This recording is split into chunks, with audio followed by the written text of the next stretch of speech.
നമസ്കാരം. News independence speed news 10ലേക്ക് സ്വാഗതം.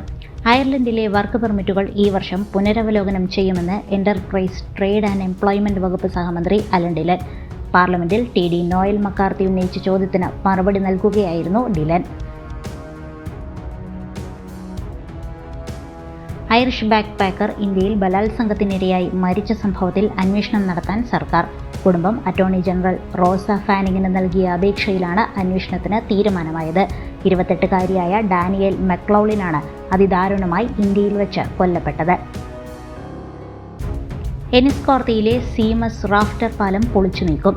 നഗരത്തിലെ വെള്ളപ്പൊക്ക ദുരിതാശ്വാസ പദ്ധതിയുടെ ഭാഗമായിട്ടാണ് പാലം പൊളിച്ചു നീക്കുന്നത്. സ്ലാനി നദിക്ക് കുറുകെയുള്ള ലാൻഡ്മാർക്ക് പാലവും നീക്കം ചെയ്യും. മാർച്ച് മാസത്തിൽ അമേരിക്കയിലേക്കുള്ള ഐറിഷ് ഉൽപ്പന്നങ്ങളുടെ കയറ്റുമതിയിൽ കുതിച്ചുചാട്ടം. മാർച്ചിൽ 400% വർധനവാണ് കയറ്റുമതിയിൽ ഉണ്ടായിരിക്കുന്നത്.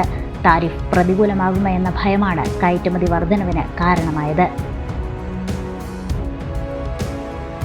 ലോകത്തെ അതിസമ്പന്നനായ കായിക താരമെന്ന പദവി നിലനിർത്തി ക്രിസ്ത്യാനോ റൊണാൾഡോ. ഫോബ്സ് മാസിക പുറത്തുവിട്ട പട്ടികയിലാണ് താരം മൂന്നാമതും ഒന്നാം സ്ഥാനത്ത് തുടർന്നത്. കഴിഞ്ഞ വർഷം 2356 കോടി രൂപയാണ് അദ്ദേഹം നേടിയത്.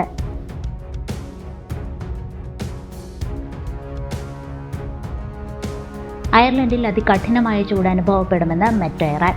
അന്തരീക്ഷ താപനില 25 ഡിഗ്രി സെൽഷ്യസ് വരെ ഉയരും. യൂറോപ്പിലെ തന്നെ ചൂടൻ മേഖലയായിരിക്കും അയർലൻഡ്. ഇന്ത്യയുടെ ബ്രഹ്മോസ് മിസൈൽ വ്യോമതാവളം തകർത്തുവെന്ന് പാക് മുൻ എയർ മാർഷൽ മസൂദ് അക്തർ.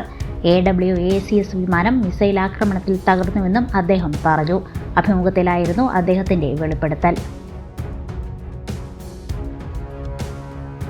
കണ്ടത് വെറും ട്രെയിലറാണെന്നും ഓപ്പറേഷൻ സിന്ദൂർ അവസാനിച്ചിട്ടില്ലെന്നും കേന്ദ്ര പ്രതിരോധ മന്ത്രി രാജ്നാഥ് സിംഗ്. ഭുജ് വിമാനത്താവളത്തിൽ സേനാംഗങ്ങളെ അഭിസംബോധന ചെയ്യുകയായിരുന്നു അദ്ദേഹം.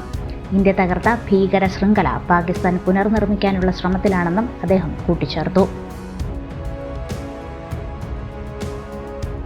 തപാൽ വോട്ടുകൾ തിരുത്തിയെന്ന വെളിപ്പെടുത്തലിൽ മുൻ മന്ത്രി G. സുധാകരനെതിരെ കേസ്.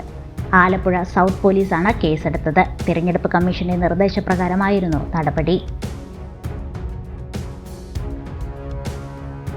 കേരളത്തിൽ വെള്ളിയാഴ്ച അതിശക്തമായ മഴയ്ക്ക് സാധ്യത. ഇതേ തുടർന്ന് പത്തനംതിട്ട, ഇടുക്കി, എറണാകുളം, പാലക്കാട്, മലപ്പുറം എന്നീ ജില്ലകളിൽ യെല്ലോ അലർട്ട് പ്രഖ്യാപിച്ചു. ജാഗ്രതാ നിർദ്ദേശവും അധികൃതർ പുറപ്പെടുവിച്ചിട്ടുണ്ട്. കൂടുതൽ വാർത്തകൾക്കും വീഡിയോകൾക്കുമായി newsindependence.com എന്ന വെബ്സൈറ്റും ന്യൂസ് ഇൻഡിപെൻഡൻസ് ഫേസ്ബുക്ക്, ഇൻസ്റ്റഗ്രാം പേജുകളും വാട്സ്ആപ്പ്, യൂട്യൂബ് ചാനലുകളും സന്ദർശിക്കുക.